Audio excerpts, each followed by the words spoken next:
Ассалаумағалейкум арнамыздың құрметті көрермендері.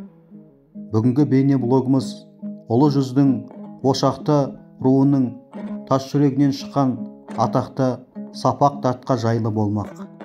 Сапақ Датқа Байшуақұлы 1833-1913 жылдар шамасында өмір сүрген қазақтың айтулы шешен биі әрі батыры.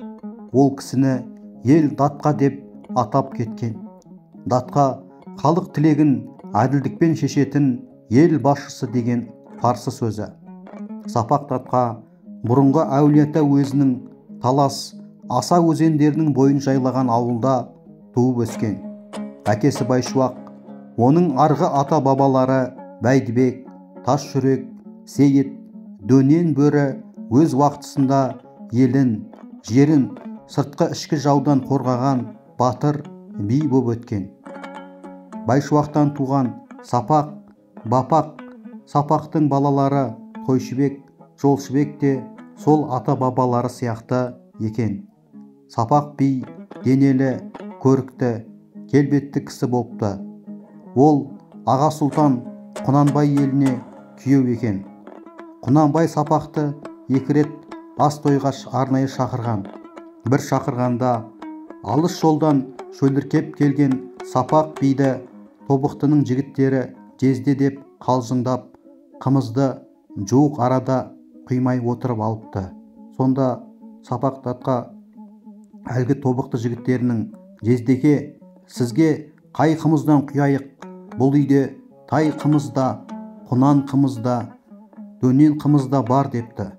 Сонда шыдамы кетіп шөлдеп отырған Сапақ: «Ей шырақтарым, берместің үйінде бесті қымыз бар демекші. Қымызыңды құлаштап сапыра бермей беретін болсаң, тезірек құйсайшы» деген екен. Ел арасында Сапақ шешеннің тапқыр сөздері көп айтылады.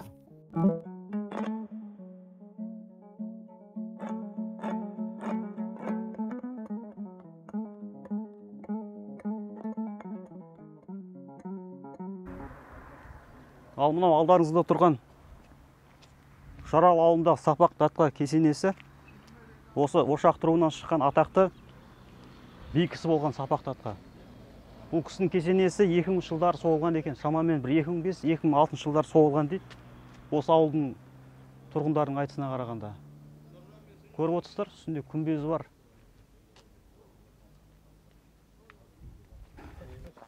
Сапақ Датқа жас күнінде аң аулап аңға шыққан екен. Жас кезінде. Ол аңы қызығыменен жүріп, бетпақ далаға қарай шығып кеткен. Онда шу бойында болған ел. Сосын шөлде шаршап, ауылдан ауыл тапай адасып, бір айдалада тұрған бір жыңғылдыңға ненің көлеңкесіне келіп құлайды ғой. Шөлдеп. Сорда ұйықтап қалады көлдеп. Ұйықтап қалса, бір ақсақалды кәрия кісі келіп, бір зерен су береді. Бір зерен суды ішіп алып, әбден теріліп, рақаттан оянса, теріліп, оянып. Әкең 82 жасында қайсыз болады дейді. Әкесі үйінде науқас екен. Ал бір тай бар екен, бәйге қосам деп отқан. Ертең бәйге. Сартайың ертең бәйгеде бірінші келеді депті. Орнынан тұрда тіке жүріп кет депті. Сілтеп былай қара деп. Содан сол жүріп кеткен бойына келіп, адасы үйіне келген екен. Содан бақ қонған сөйліп басына. Кейін есейгесін енді жас емес пе, жасық қылып, жан қыз келіншекпен ойын сауықта тамашалап, домбыра тартып, ойын сауықта жүреді ғой. Соны естіп, Наурызбай Датқа деген Датқа болған Солағайды Тасжүрек. Сол шақыртыпты ғой Сапақты. Адам жіберіп. Домбырасын ала келсін, домбыра тартады дейді, жақсы. Домбырасын тыңдайын деп. Сонда шақырған, Датқа шақырған келеді. Сен домбыра тартады дейді, жақсы тартады дейді, өлең айтады дейді. Соны естейін деп, әдей шақырдым деп не қылғасын. Жаңа одан сайын өкірті домбыраны боздата тартады ғой. Боздата тартып не қып болғаннан кейін, ой, қандай адам соққан, қандай шебер соққан, сөйлеп тұр ғой тек адамша. Береші көрейін деп, домбырасын сұрап алып, тізесіне ұрып сындырған екен. Сен елге тұтқа боламасам жын қуып жүрсің бе деп. Содан домбыраны жаңағы ойын сауыққа тастайды. Кейін бұқарадан Тоқберген датқа кәртайып 6 жасқа келген уақытында бұқараға шақырады Сапақты. Енді бұқараның қаны. Тоқберген датқа жасыңыз кәртайды 60-ға келді, енді ұзақ жолға жүруге сізге болмайды. Сол ауыл арасында тірлікпен болыңыз. Датқалықты Сапаққа беремізді, Сапаққа алып берген екен. Сода Сапақ датқа атанып кеткен.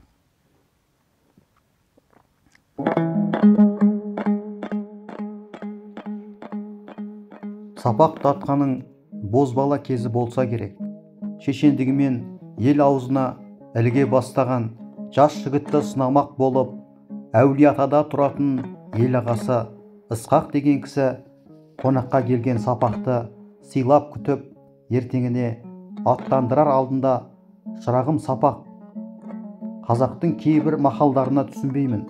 Соны сенен сұрайын деп едім» дейді. «Сұраңыз Ысеке, шамамның келгенінше жауап беріп көрейін. Сұрасам, ер егіз, еңбек жалқы» дейді.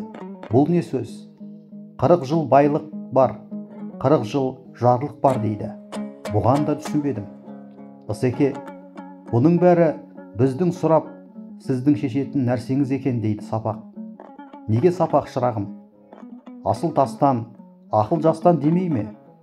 Онда жауап беріп көрейін» деп сөз бастапты Сапақ датқа. «Ер егіз деп айтуға болмайды. Анадан егіз туғанмен екеуі екі елден қыз алады.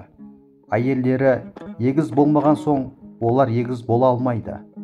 Көргенді жерден қыз алсаң, көзіңе шел салмаса, өзіңнің жоғыңды білдірмей қонағыңды оң қабағымен қарсы алып, жылы шыраймен шығарып салып отырса, егізің әне сол болады.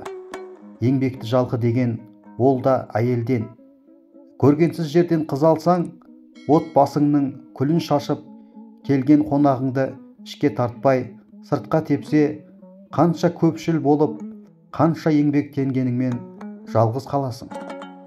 Ал 40 жыл байлық бар, 40 жыл жарлық бар дегеннің мәнісі мынау болса керек: адам 40-қа келгенше жігер қуаты бойында сау саламат, ойнап күліп, қызықшылықпен өмір сүреді. Бірінші байлық денсаулық деген емес пе? Денсаулықтан артық байлық бар ма? Одан әрі шау тартып, ыңқыл-сыңқылың көбейіп, ауырмайтын жерің, сыздамайтын сүйегің қалмайды. 80-ге дейінгі 40 жарлықтың жөні осы болар деген екен. «Бәрекелді балам, жөн екен. Бұл сөздердің мәнісін енді түсіндік» деп Ысқақ ата оған риза болыпты.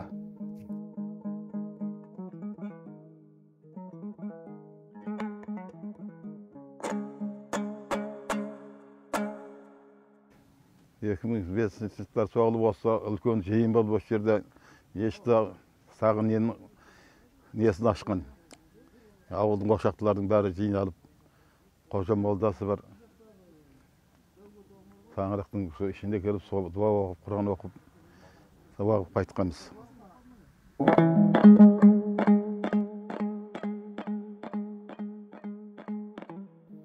Сапақ датқаның бір жақын туысы келіп: «Шырағым Сапақ, келінім өзі шайпау, жалқау болды. Сәске түске дейін жатып алады. Біз айтсақ тыңдамайды. Жайыңа отыр» дейді. «Не қылсам екен?» деп ақыл сұрапты. Сапақ бұл сөзді тыңдап отырады да: «Келініңді шақыр» дейді. Келіні келеді. Сапақ: «Келін шырағым, осы жұрт таңмен таласа тұрғанның талай ісі бітеді. Тал түске дейін жатқанның талай ісі кетеді» дейді. «Осының мәнісі қалай? Соны айтшы» дейді. «Түсіндім би қайнаға, есте болсын» деп келіні орнынан тұрып кетеді. Арада күндер өтеді. Бір күні Сапақ таң алау кеуім шақта тұрып, дәрет ала жүріп, ауыл сыртында жүрген бір адамды көреді. Анықтап қараса, әнеу күнге келіні екен. Ол таң атпай тұрып, сиырын сауыпты да, оны падаға қосып, қайтарында дәу қап тезек арқалап келе жатқан екен. Келіні жақындай бере арқалаған кезегін жерге қоя салып, Сапақ биге иіліп сәлем қылады. Сонда Сапақ: "Көп жаса шырағым, ұл тап." Ерте тұрған келіннің екі жұмысы бітер деген міне осы деген екен. Сапақ датқа Бұхара шаһарына барған сапарында бір шайханаға кірген екен. Сол шайхананың ішінде Бұхар ханының сарай ақыны әрі молдасы Бажбан да болыпты. Сапақ шешен осы жерде сөзге дес бермей өткен кеткеннен әңгімені үдетіп отырса керек. Сонда өзіне сөз кезегі тие қоймаған Бажбан молда Сапаққа қарап: "Өзің бір желдей саулап тұрған жан екенсің. Осы сөздің бір пұлдық пайдасы бар ма?" депті. Сапақ сонда: "Бар" депті. "Мен айтсам, халықтың қамын жеп айтамын. Шешілмей жатқан дауын шешіп беремін. Оған халқым риза. Мұндай сөздің бөсі пұлдан қымбат. Алтыннан қымбат сөзге ақмақ қана құлақ салмайды. Ал сен болсаң, шариғат бұлай деп күнәкар сөзін айтасың. Барған жеріңде айлап жатасың. Жұрттың бермесіне қоймайсың.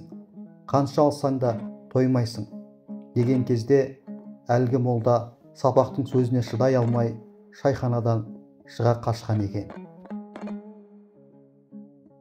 Осымен біздің бүгінгі Сапақ датқа жайлы бейне блогымыз аяқталды. Құрметті арнамыздың көрермендері, арнамызға тіркеліп, қолдау білдіріп, лайк басып, жақсы пікір жазып, арнамыздың сілтемесімен басқа әлеуметтік желілерде бөлісе жүріңіздер. Біз сіздермен қоштаспаймыз. Тек келесі кездескенше Алла амандығын берсін дейміз.